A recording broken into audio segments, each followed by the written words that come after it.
Hi guys, ഇന്നിപ്പോൾ നോമ്പ് 5 ഇന്നത്തെ സ്പെഷ്യൽ എന്താണെന്ന് നോക്കിയാലോ. മുട്ട പപ്സാണ് ഇന്ന് ഞാൻ ഉണ്ടാക്കാൻ പോകുന്നത്. അപ്പോൾ അതിന് വേണ്ടിയിട്ട് നമ്മൾ കോഴിമുട്ട കുക്കറിൽ ഇട്ടിട്ടുണ്ട്, പിന്നെ വെള്ളമൊഴിച്ച് ഉപ്പിട്ട്.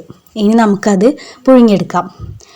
അപ്പോൾ ജസ്റ്റ് വിസിൽ 3-4 വിസിൽ വന്നാൽ നമ്മൾ കോഴിമുട്ട സെറ്റ് ആവുമല്ലോ. അപ്പോൾ അതവിടെ ഇരിക്കട്ടെ, നമുക്ക് വേറെ പണിയുണ്ട്. ഇനി മാവ് സെറ്റ് ചെയ്യാം. അപ്പോൾ മൈദപ്പൊടിയാണ് എടുക്കുന്നത്. 2 ഗ്ലാസ്, ഇതുപോലെ ചെറിയ ഗ്ലാസ്സാണത്, അതിൽ 2 ഗ്ലാസ് എടുക്കുന്നുണ്ട്. 6 പപ്സാണ് ഉണ്ടാക്കുന്നത്, അപ്പോൾ 2 ഗ്ലാസ് എടുത്തു. പിന്നെ നിങ്ങളുടെ ഷീറ്റിൻ്റെ വലുപ്പത്തിനനുസരിച്ച് പൊടി കൂട്ടിയെടുക്കാം. ഞാനിവിടെ 2 ഗ്ലാസ് എടുക്കുന്നത്. പിന്നെ നമുക്ക് ഉപ്പിട്ട് കൊടുക്കാം ആവശ്യത്തിന്. പിന്നെ വെള്ളം ഒഴിച്ച് നമുക്കത് ചപ്പാത്തി മാവിൻ്റെ പരുവത്തിൽ നമുക്ക് കുഴച്ചെടുക്കാം. ചൂടുവെള്ളമാണ് ഒഴിക്കുന്നത്. ഇനി നമുക്ക് കുഴക്കാം. സംഭവം നല്ല ടേസ്റ്റ് ആയിട്ടുള്ള പപ്സ് എനിക്ക് കിട്ടിയിട്ടുണ്ട്. അപ്പോൾ എന്തായാലും നിങ്ങളൊന്ന് ഉണ്ടാക്കി നോക്കൂ. വളരെ എളുപ്പമാണ് കേട്ടോ ഗൈസ് ഇതുണ്ടാക്കാൻ. എന്തായാലും നോമ്പൊക്കെ ഇപ്പോൾ എന്താണ് അവസ്ഥ, നോമ്പിൻ്റെ പാട് കമൻറ്റ് ചെയ്യാൻ മറക്കരുത്. പിന്നെ വീഡിയോ ആദ്യമായിട്ടാണ് നിങ്ങൾ കാണുന്നതെങ്കിൽ ലൈക്ക് ചെയ്യാനും ഷെയർ ചെയ്യാനും പിന്നെ നമ്മുടെ ചാനൽ സബ്സ്ക്രൈബ് ചെയ്യാനും മറക്കല്ലേ, അതാണ് മെയിൻ. അപ്പോൾ നമ്മുടെ മാവ് സെറ്റായിട്ടുണ്ട്. ഇനി കുറച്ച് വെളിച്ചെണ്ണ ഒഴിക്കാം. നമുക്ക് കുറച്ചുകൂടി സോഫ്റ്റ് ആവാൻ വേണ്ടി വെളിച്ചെണ്ണ ഒഴിച്ച് കൊടുക്കുന്നുണ്ട്. അതും കൂടി ഒഴിച്ച് നമുക്ക് അരമണിക്കൂർ അത് റെസ്റ്റ് ചെയ്യാൻ വെക്കാം. ഒന്ന് സോഫ്റ്റായി കിട്ടാൻ വേണ്ടിയിട്ടാണ് ഞാനിപ്പോൾ ഇവിടെ എണ്ണ ഒഴിക്കുന്നത്. നല്ല പരത്തിയിട്ടല്ല, നല്ല കുഴച്ച് പരുവാക്കി വെച്ചതാണ്. അപ്പോൾ ഇനി അരമണിക്കൂർ കഴിഞ്ഞ് നമുക്ക് മാവിനെ കാണാം. ഓക്കെ, അതവിടെ ഇരിക്കട്ടെ. ഇനി നമുക്ക് നെക്സ്റ്റ് മസാല ഉണ്ടാക്കാം. അപ്പോൾ തക്കാളി, സവാള, മുളക്, പിന്നെ വേപ്പില, മല്ലിച്ചപ്പ്, ഒരു വലിയ സവാളയാണ്. പിന്നെ നമ്മൾ കോഴിമുട്ട സെറ്റായിട്ടുണ്ട്. ഇനി നമുക്ക് ഉണ്ടാക്കി നോക്കാമല്ലോ. ഇപ്പോൾ ചട്ടി ചൂടാൻ വെച്ചു. ഇനി നമുക്ക് വെളിച്ചെണ്ണ ഒഴിച്ച് കൊടുക്കാം. ഒറ്റ സവാള എടുത്തിട്ടുള്ളൂ ഗൈസ്, വലിയ സവാളയാണ്. പിന്നെ തക്കാളി ചെറിയ തക്കാളിയാണ്. പിന്നെ എരിവിനനുസരിച്ചുള്ള മുളക്, പിന്നെ ബാക്കി നമ്മൾ ഇഷ്ടത്തിന് ഇട്ട് കൊടുക്കാം. അപ്പോൾ നമുക്കിനി സവാള ഇട്ട് കൊടുക്കാം. സവാള നല്ല വഴണ്ട് വന്നതിന് ശേഷമാണ് ബാക്കി എല്ലാം അത് ഇട്ട് കൊടുക്കുക. പിന്നെ ഞാൻ ഒരു വീഡിയോയിലും ഇതുവരെ പറഞ്ഞിട്ടില്ല, നമ്മൾ വീഡിയോ കാണുമ്പോൾ ഗൈസ് നിങ്ങൾ മുഴുവൻ കാണാൻ ശ്രമിക്കുക. അപ്പോഴാണ് നമുക്ക് വീഡിയോ ഇടുന്നതിനുള്ള എന്തെങ്കിലും ഒരു ബെനിഫിറ്റ് കിട്ടുള്ളൂ. നിങ്ങൾ ചിലപ്പോൾ വീഡിയോ ഇഷ്ടപ്പെട്ടില്ലെങ്കിൽ പെട്ടെന്ന് ഇങ്ങനെ സ്പീഡിലൊക്കെ ഇട്ട് കാണും.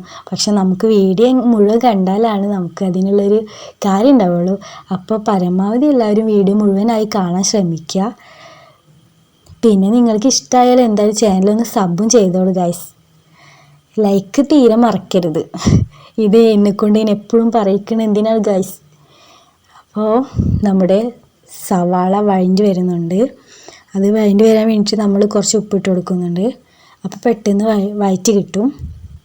ഇനി നമുക്ക് ഇഞ്ചി വെളുത്തുള്ളി പേസ്റ്റാണ് ഇട്ട് കൊടുക്കുന്നത്. അത് 2 സ്പൂൺ ഇട്ട് കൊടുത്തു. ഇനി നല്ല രീതിയിൽ ആ പച്ചമണം മാറുന്നത് വരെ നമ്മൾ ഇളക്കി കൊടുക്കുന്നുണ്ട്.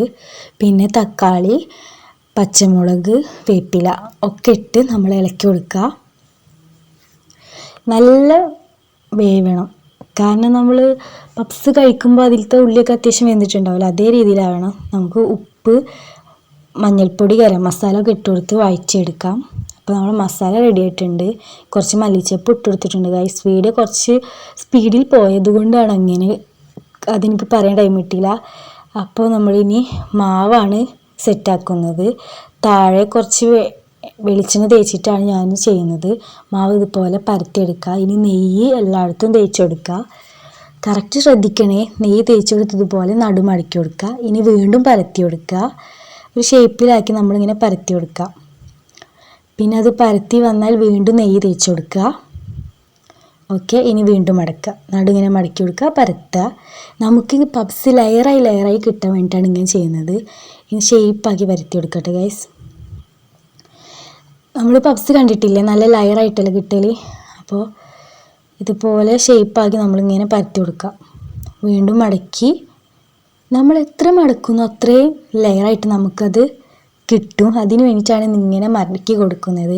അപ്പോൾ ഇതെന്തായാലും ശ്രദ്ധിച്ചോളൂ, പപ്സ് ഉണ്ടാക്കുമ്പോൾ ഇതാണ് മെയിൻ സ്റ്റെപ്പ്. ഈ ലെയറായിട്ടുള്ള പരത്തലാണ് ഗൈസ്. ഇനി മുറിക്കാനുള്ള പാകത്തിൽ നമ്മളിങ്ങനെ പരത്തിയെടുക്കുന്നുണ്ട്. നെയ്യ് തേക്കാൻ ആരും മറക്കരുതേ.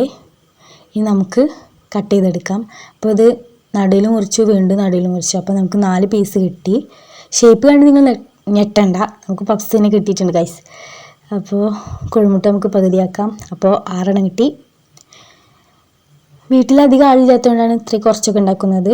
നമ്മളെ മസാല തേച്ച് കൊടുത്തു, ഇട്ട് കൊടുത്തു. ഇനി നമുക്ക് കോഴിമുട്ട ഇതേ രീതിയിൽ തിരിച്ച് വെച്ച് കൊടുക്കാം. പിന്നെ മേലെ ഒന്നും ഭംഗിക്ക് വേണ്ടി വെച്ച് കൊടുത്തു, അല്ലെങ്കിൽ ടേസ്റ്റിന് വേണ്ടി വെച്ചെടുത്തു. ഇനി ഇതുപോലെ 2 ഭാഗം മടക്കി കൊടുത്തു. പിന്നെ 2 അറ്റം ഇങ്ങനെ മടക്കി. അപ്പോൾ അതാ കണ്ടില്ലേ, പപ്സിൻ്റെ ചെറിയ ലുക്ക് ഇട്ടിട്ടില്ലേ. അപ്പോൾ 4 നമ്മളതിനെ ചെയ്തെടുത്തു. നമ്മൾ പിന്നെ ഗായ്സ് നിങ്ങളോട് പറയാൻ മറന്നുപോയി, നമ്മൾ വീഡിയോ എടുക്കുമ്പോൾ ഇത് എണ്ണയിലാണ് പൊരിച്ചെടുത്തത് ഗായ്സ്. വീഡിയോ ഓഫായിട്ടുണ്ടായിരുന്നു, അത് കണ്ടില്ല. അപ്പോൾ പൊരിച്ചപ്പോൾ നമുക്കിതുപോലെ കിട്ടി, ലെയറായിട്ട് തന്നെ കിട്ടിയിട്ടുണ്ട്. അസൽ പപ്സ് തന്നെയാണ് ഗായ്സ്. അപ്പോൾ എന്തായാലും ട്രൈ ചെയ്യാൻ മറക്കരുത്. അപ്പോൾ ഇന്നത്തെ വിഭവങ്ങളൊക്കെ ഉണ്ടല്ലോ, പപ്സ് ഉണ്ട്, പിന്നെ നമ്മുടെ പഴംവെള്ളരി ജ്യൂസ് തന്നെയാണ്, പിന്നെ മുന്തിരി, പൈനാപ്പിൾ, ഈത്തപ്പഴം, ചക്കരമത്ത, പപ്പായ. അപ്പോൾ ഇതൊക്കെയാണ് നമ്മളെ ഇന്നത്തെ സ്പെഷ്യൽ. അപ്പോൾ ഇഷ്ടപ്പെട്ട like, share, comment, subscribe. Okay, by.